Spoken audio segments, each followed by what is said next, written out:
Hola, ¿qué tal? Buen día. En esta ocasión vamos a abordar el tema de evolución.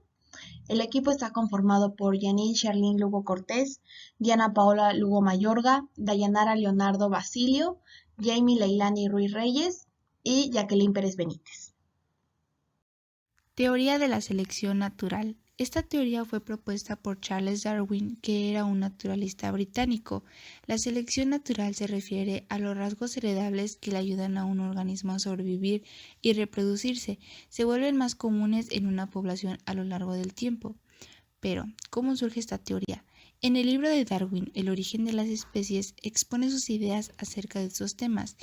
Estas ideas se basaron en gran medida en las observaciones directas que Darwin realizó en sus viajes alrededor del mundo. En el transcurso de sus viajes, Darwin empezó a observar patrones interesantes en la distribución y las características de los organismos. Uno de sus patrones más importantes que descubrió fue en las observaciones que realizó sobre las islas Galápagos en la costa de Ecuador. Durante su viaje y en los años que le siguieron, Darwin desarrolló y refinó un conjunto de ideas que podrían explicar los patrones que observó durante su viaje en su libro El origen de las especies. Darwin explicó sus dos ideas fundamentales, la evolución y la selección natural.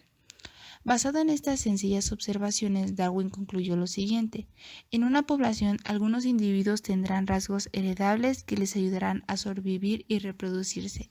Los individuos con los rasgos ventajosos dejarán más descendencia en la siguiente generación que sus pares, dado que sus rasgos los hacen más efectivos para la supervivencia y la reproducción. Debido a que los rasgos ventajosos son heredables y a que los organismos que los portan dejan más descendientes, los rasgos tenderán a volverse más comunes en la siguiente generación.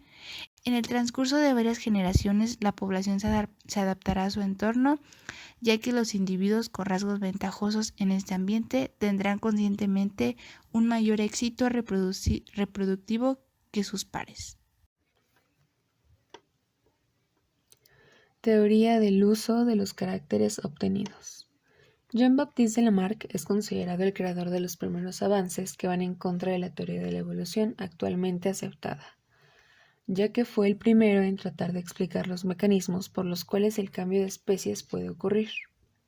Publicó su teoría de la evolución en el libro llamado Filosofía Zoológica en 1809. En esta describe la forma en la que él creía que el cambio se introducía en una especie y se transmitía a sus descendientes y a las generaciones futuras. Afirmaba que los órganos se adquieren y se pierden como consecuencia del uso o desuso y que los caracteres adquiridos por un ser vivo son heredados por sus descendientes. Lamarck explicó, por ejemplo, que el cuello largo en las jirafas es el resultado de que sus antepasados lo estiraban demasiado para poder alcanzar las hojas distantes de algunos árboles. En el mismo principio intentó explicar que en las patas de las aves acuáticas se creía que después de años de esfuerzo para nadar, estas aves adquirían dedos un poco más largos y anatómicamente favorables para su uso. Ambos ejemplos ilustran cómo el uso podría alterar un rasgo físico de una especie en particular. Del mismo modo, Lamarck sostuvo que el desuso de una determinada parte también podía alterar las características de un determinado grupo de especies. Según Lamarck, los rasgos que se alteraban o adquirían durante la vida de un determinado individuo tenían la capacidad de ser transmitidos a sus descendientes. Este mecanismo era también llamado herencia lamarckiana. Pero esta no coincidía con el descubrimiento de la genética hereditaria y no explica algunos principios básicos de la evolución. Sin embargo, esta ha permanecido y sigue siendo aplicable hoy en día, la que es el cambio evolutivo, que según él se produce de forma constante y gradual.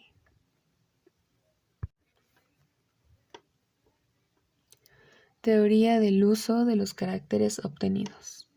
Jean-Baptiste Lamarck es considerado el creador de los primeros avances que van en contra de la teoría de la evolución actualmente aceptada, ya que fue el primero en tratar de explicar los mecanismos por los cuales el cambio de especies puede ocurrir. Publicó su teoría de la evolución en el libro llamado Filosofía Zoológica en 1809. En esta describe la forma en la que él creía que el cambio se introducía en una especie y se transmitía a sus descendientes y a las generaciones futuras. Afirmaba que los órganos se adquieren y se pierden como consecuencia del uso o desuso y que los caracteres adquiridos por un ser vivo son heredados por sus descendientes. Lamarck explicó, por ejemplo, que el cuello largo en las jirafas es el resultado de que sus antepasados lo estiraban demasiado para poder alcanzar las hojas distantes de algunos árboles. En el mismo principio intentó explicar que en las patas de las aves acuáticas se creía que después de años de esfuerzo para nadar, estas aves adquirían dedos un poco más largos y anatómicamente favorables para su uso. Ambos ejemplos ilustran cómo el uso podría alterar un rasgo físico de una especie en particular. Del mismo modo, Lamarck sostuvo que el desuso de una determinada parte también podía alterar las características de un determinado grupo de especies. Según Lamarck, los rasgos que se alteraban o adquirían durante la vida de un determinado individuo tenían la capacidad de ser transmitidos a sus descendientes. Este mecanismo era también llamado herencia lamarckiana, pero esta no coincidía con el descubrimiento de la genética hereditaria y no explica algunos principios básicos de la evolución. Sin embargo, esta ha permanecido y sigue siendo aplicable hoy en día, la que es el cambio evolutivo, que según él se produce de forma constante y gradual. Hola, ¿qué tal? Yo les voy a explicar los mecanismos evolutivos. Bueno, comencemos con la mutación. Una mutación corresponde a cualquier alteración en el material genético de un organismo que puede originar una característica nueva. Es decir, estos son cambios, tengamos en cuenta que son cambios permanentes en el material genético que son visibles cuando los descendientes tienen características diferentes a los de sus progenitores. Es decir, el hijo tiene características que los padres no tienen. Las mutaciones pueden ocurrir en la línea celular somática, es decir, es el conjunto de células que forman el cuerpo del organismo, o en la línea celular germinal, aquella que da lugar a los gametos. Solamente las mutaciones que se producen en la línea germinal presentan potencial evolutivo, pues solamente ellas son heredables, es decir, solo las mutaciones que suceden en las células sexuales son relevantes. Un ejemplo de mutación es el pato moteado, que puede llegar a habitar una gran altitud. Ha experimentado una mutación puntual de tipo sustitución en el 9º aminoácido de la alfa-hemoglobina, que aumenta su afinidad hacia el oxígeno con respecto a las especies de baja altitud. El siguiente mecanismo evolutivo del que vamos a hablar es la coevolución.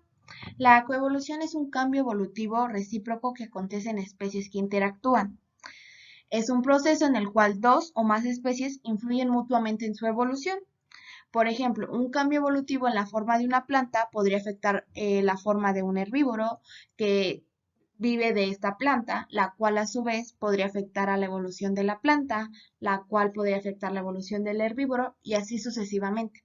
Un ejemplo son las abejas de lengua larga y las plantas con flores de tubo largo. En este caso, la imagen muestra a un pajarito con un pico curviado con una forma similar a la de la flor. Esto para que él pueda llegar al polen de la flor sin ningún problema. La recombinación genética se refiere al reordenamiento de secuencias de ADN por la ruptura y unión de cromosomas o segmentos de cromosomas. Implica el intercambio de material genético entre múltiples cromosomas o entre diferentes regiones del mismo cromosoma. También describe las consecuencias de dichos reordenamientos, es decir, la herencia de nuevas combinaciones de alelos en la descendencia que portan cromosomas recombinantes. La mal recombinación meiótica puede llevar a la formación de gametos con alteraciones genéticas. Esto quiere decir como en la personalidad, inteligencia, carácter, formación de órganos del cuerpo, entre otros. Flujo de genes, también conocido como migración-transferencia de genes de una población a otra.